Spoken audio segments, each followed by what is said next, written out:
చాలా ఆనందంగా ఆహ్లాదమైన అడవికి దగ్గర ఉన్న ఊరు, స్వచ్ఛమైన గాలి. ఆ పల్లెటూరు చాలా బాగుండేది. ఆ ఊరిలో ముగ్గురు మంచి ప్రాణ స్నేహితులు ఉండేవారు. వారి పేరు రాము, సోము, భీము.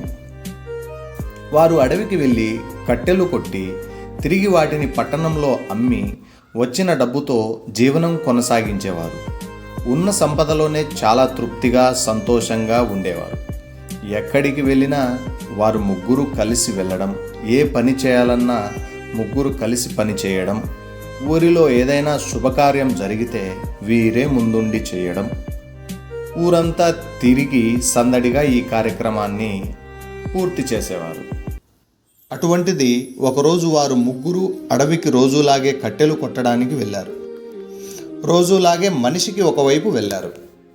కట్టెలు కొడుతున్నప్పుడు రాము బిగ్గరగా అరిచి పిలిచాడు. అతని దగ్గరికి మిగతా ఇద్దరు పరిగెత్తుకుంటూ వెళ్ళారు. ఏమైంది అని దగ్గరికి వెళ్ళి అడిగారు. ఇక్కడ నడుస్తుంటే కాలికి ఏదో గట్టిగా తగిలింది. తీరా చూస్తే అది చాలా గట్టిగా భూమిలో పాతుకుపోయి ఉంది. భయం వేసి అరిచాను అని రాము చెప్పాడు. సోము, భీము ఇద్దరు గట్టిగా బయటికి తీయడానికి ప్రయత్నం చేశారు. వారి ప్రయత్నం విఫలమైంది. చాలా గట్టిగా భూమిలో పాతుకుపోయి ఉంది. ఎలాగోలా ముగ్గురు కలిసి దాన్ని బయటికి తీశారు. అది చూస్తే ఒక బంగారపు బిందె నిండా బంగారే.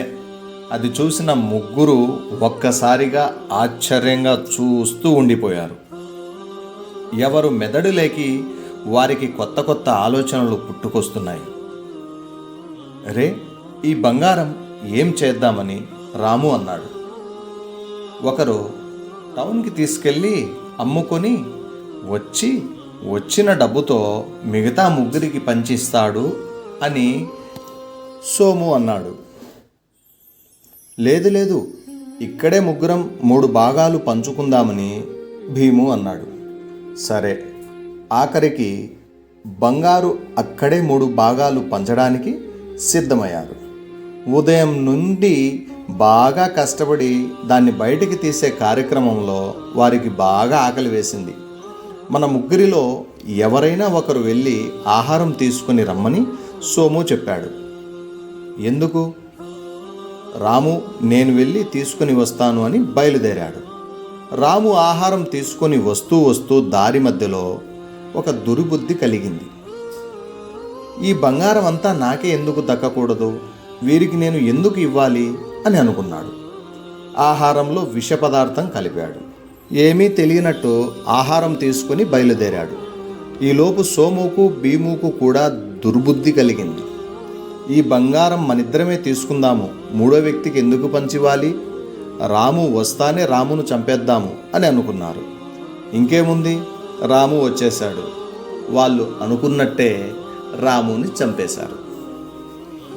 ఆహారం తిని వాళ్ళు కూడా చనిపోయారు. ఆ దారిలో ఒక మేకలు కాసుకునే వ్యక్తి పోతూ పరిస్థితి అంతా అర్థమైంది.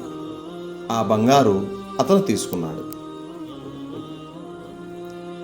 ఫ్రెండ్స్, ఈ కథలో నీతి వచ్చేసి, వారి జీవితంలో ఆ బంగారు బిందె లేకుండా ఉంటే వారి జీవితం ఆనందంగా ఉండేది. ఎంత మంచివారైనా సంపద చూస్తానే మనసు మారిపోతుంది. ఎంత మంచి స్నేహితులైనా, బంధువులైనా, ఆప్తులైనా, నమ్మకస్తులైనా సంపద దగ్గర అందరూ పరాయి వాళ్ళే. సంపద మనిషికి దుర్బుద్ధి కలిగేలా చేస్తుంది. Thanks for watching friends. Waris creations YouTube channel మరిన్ని వీడియోస్తో మీ ముందుకు వస్తాము. Bye friends. ఆశిస్తూ Waris creations YouTube channel subscribe మీ, ప్లీజ్ సపోర్ట్ మీ.